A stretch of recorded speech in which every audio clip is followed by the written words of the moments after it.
Hey guys, Matt here from Work Story, putting together another video of insights that we learn from dealing with our customers on a week-to-week basis. This one all about 360 feedback, 360 reviews, and maybe going an extra mile beyond that. It's sort of up to you. If you're considering adjusting your team's performance review process or incorporating more perspective, then I think this is a really good video for you. So, reflecting on like what the standard model is or has been forever, a traditional feedback flow, usually I'm your manager, I'm giving you feedback on how you're doing and how well things are going.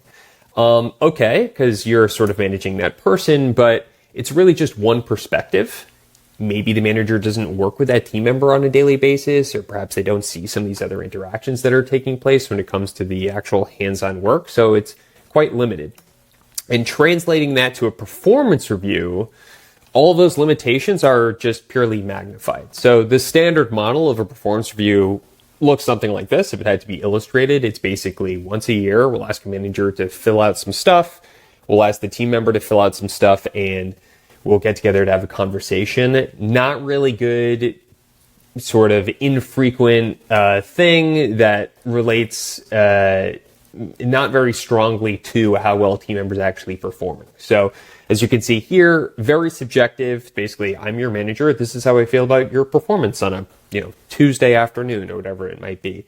Limited perspective is coming from one person. A lot of recency bias. Managers, as much as they think they are or can, are not able to remember everything that's happened over the course of the year. Even if you're doing this twice a year, you're just not documenting things. And so that evaluation is still just from whatever you can really remember that's been going on. Again, infrequent, which is not great because it leads to some of these other issues. We have big gaps in understanding, and that goes on to step 5 here, or point number 5, which is it opens us up to surprises. The team member over the course of the year may feel like they're performing one way, but the manager may feel differently. And that's a really terrible, demotivating conversation to have. So anyway, conversely, what is 360?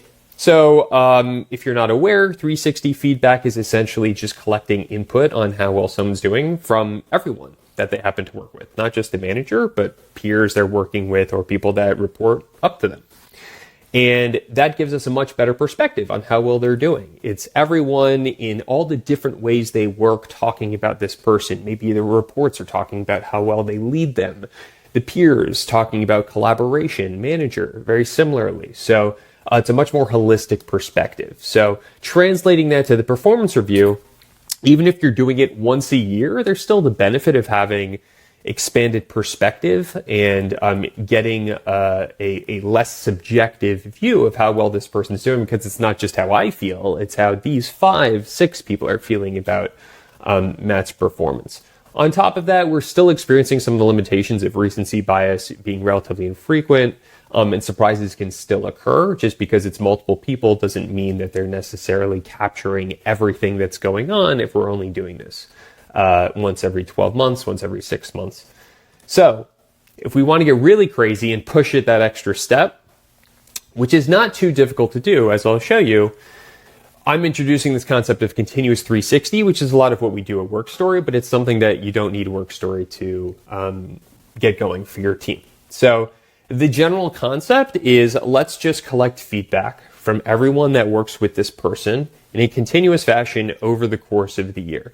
And as a result of that, whenever it makes sense, you can put together performance reviews and you can have those more frequent evaluation conversations, because the information and data is already collected for you. You don't have to sit down and send a survey out to the team and ask them if their input. It's there. You can just coalesce it all into one report and talk about how well things are going. Doing things in this fashion, it means that it's, again, less objective because you're involving many people in the process. You have the expanded perspective. Again, many different people, not only from their individual perspectives, but over time providing their input on this person's performance. Limited biases. You're losing the recency bias. You perhaps have some individual biases, but it's help to you can flatten it out by getting more input over a longer period of time from many people.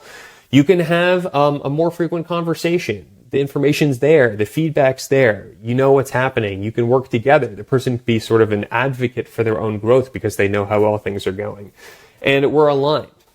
If this person knows how well things are going and we're having these conversations, we're all sort of working towards the same goal, which is how do we help you to improve over the course of the year? And as a result, the organization can improve. So we feel very strongly that this is a really good way to go about the performance evaluation process. Now, in terms of how you get it going, work story, great. If not, totally cool. Look for tools that enable you to collect feedback super quick and super easy. It can be as simple as a doc, but you really want it to be sort of more within the flow of your work if you can. Another thing to be aware of is educating people and giving constructive feedback. That's one of the general limitations of 360 is people are asked to give input, but they don't know how to do it appropriately or how to word it appropriately around behaviors, which is another video we have if you want to check that out. So educate the team on what good feedback looks like. And then again, as I mentioned from the first point, integrating to the workflow, the more you can get that happening, the easier it is to collect feedback and the more feedback you'll collect over time. Some pitfalls that come up with this 360 process in general.